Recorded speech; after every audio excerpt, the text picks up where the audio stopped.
Dishonored is the least known of the 7 collaborations between Joseph von Sternberg and Marlene Dietrich. The reasons are not immediately apparent. Dietrich is in top form, and Sternberg's images are as lustrous as ever.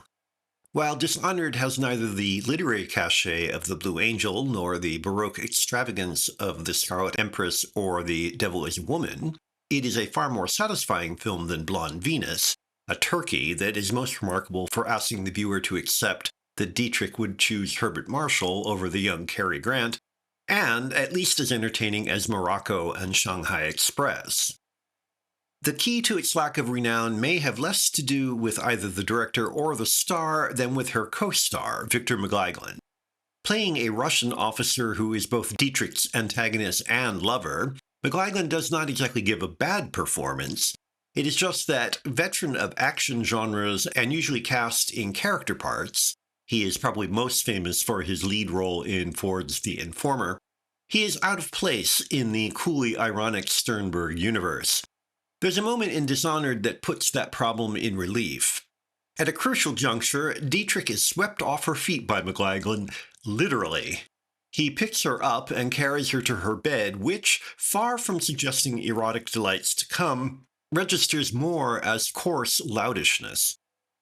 The men in Dietrich films may be witty, handsome, rich, or powerful, but they do not need physical strength to be sexy. Muscles and dinner jackets don't mix. Dishonored also has a more involved traditional story than the other Sternberg-Dietrich films. Dietrich is meant to be a Mata Hari-like super spy, although we have to take that largely on faith since we see her in action only twice. The forward movement of the story assures we are never bored, but it also stymies Sternberg's ability to linger, to explore the environment, and above all, just to sit in raptured attention on Dietrich's face, which is ultimately what makes their film together so special. There is no opportunity in Dishonored for something like the transcendent, ambiguous close-up of Dietrich at the height of the action in Shanghai Express, for example. A Sternberg film without much opportunity for visual flourish is almost a waste.